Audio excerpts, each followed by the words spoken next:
Benjamin Paille. C'est moi. Bonjour. Est-ce que tu manges de la viande? Ça m'arrive. Et tout ce débat qu'il y a pour le moment en France autour de la viande halal, est-ce que ça te parle? Parce qu'on est ici dans une ancienne halle aux viandes. C'est dommage à la veille des élections d'avoir un discours aussi de droite concernant la viande halal. Bon, j'en ai déjà mangé, ça ne me dérange pas. Je n'ai pas d'autre opinion. Ici, on est à la halle aux viandes, donc un des plus vieux bâtiments, je pense peut-être le plus vieux bâtiment de la ville de Liège. C'était intéressant pour nous effectivement d'occuper ce lieu, en tout cas de l'animer avec le thème que l'Artival propose, c'est-à-dire les nouvelles technologies. Ce bâtiment accueille la cellule des investisseurs de la ville de Liège, nouvelle économie, haute technologie, cœur historique, bâtiment, il y a quelque chose à faire. L'Artival va proposer pendant 11 jours les nouvelles tendances en matière d'art, de design ici à Liège. Oui, des nouvelles tendances, des tendances déjà bien présentes, effectivement, peut-être avec moins de rayonnement que d'autres qui ont un passif beaucoup plus important, surtout ici à Liège. Certains secteurs comme les arts plastiques ou le théâtre est beaucoup plus présent. Maintenant, les nouvelles technologies sont de plus en plus présentes dans tous les secteurs et même le secteur artistique. C'est pas un peu pompeux à Liège de faire un événement aussi ambitieux dans un si petit lieu, d'imaginer qu'on va vraiment présenter de nouvelles tendances, alors que pour les avoir, il suffit simplement de se déplacer à Bruxelles. Ou à Maastricht, c'est plus près, ou partout. Les artistes, nous avons pas mal d'artistes qui pratiquent les nouvelles technologies, donc il est important pour centrer la production, pour montrer qu'il y a de la production ici à Liège, de le montrer ici à Liège. Concrètement, qu'est-ce qu'on va pouvoir voir? Du mapping, des interactions vidéo, c'est de la projection sur des surfaces 3D, c'est l'interaction entre la vidéo et des surfaces 3D. C'est intéressant, c'est étonnant, c'est surprenant? Il y a une interaction avec le public, c'est assez surprenant puisque les surfaces sont mappées, donc c'est-à-dire avec un volume, on fait bouger le volume en fait, avec de la vidéo. Donc on a une projection vidéo sur des volumes qui bougent. Sur des volumes. Ça. Non, c'est la projection qui fait bouger les volumes. D'accord. La projection vidéo fait bouger les volumes qui sont présents dans la voilà, salle. Qu'est-ce qu'on a comme volume? C'est un volume fait en travidro, en layer assez simple, avec des surfaces blanches et dans lequel on peut rentrer dedans aussi, donc il y a une architecture intérieure. Donc le mot architecture arrive généralement assez facilement quand on parle de nouvelles technologies, de mapping, de vidéo.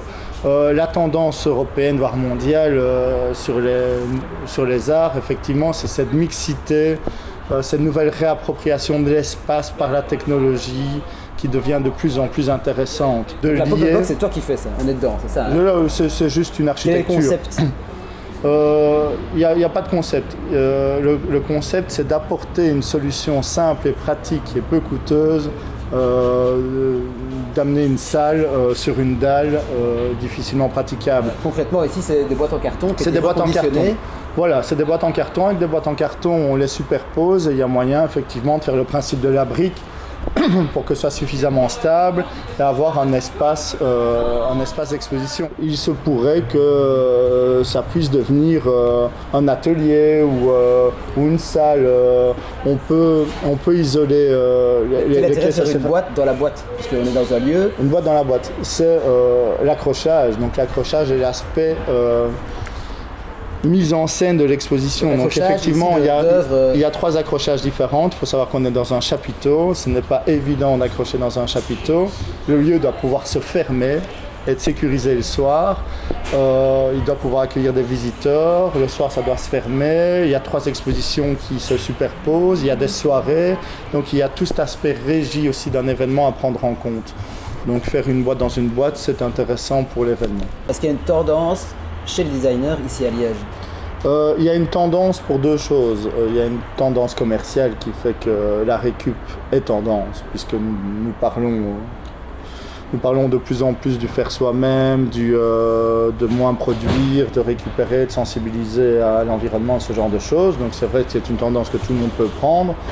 Il y a aussi l'aspect hautement créatif de la matière gratuite. Il faut pas nier, pouvoir travailler et pouvoir faire est important pour un artiste.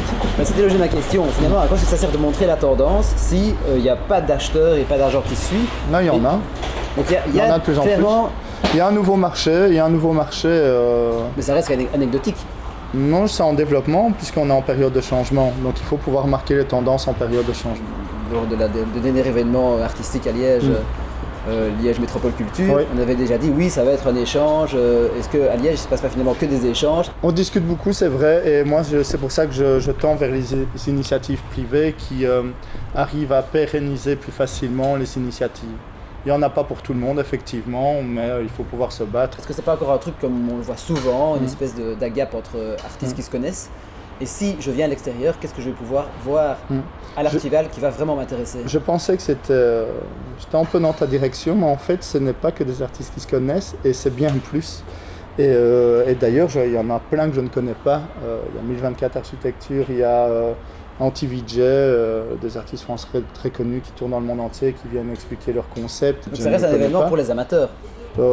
Ça reste un événement pour les amateurs, mais très démonstratif. Donc effectivement, il est difficile pour le grand public de ne pas être sensible, en tout cas, si le public est confronté directement à l'œuvre, il est difficile de ne pas être insensible.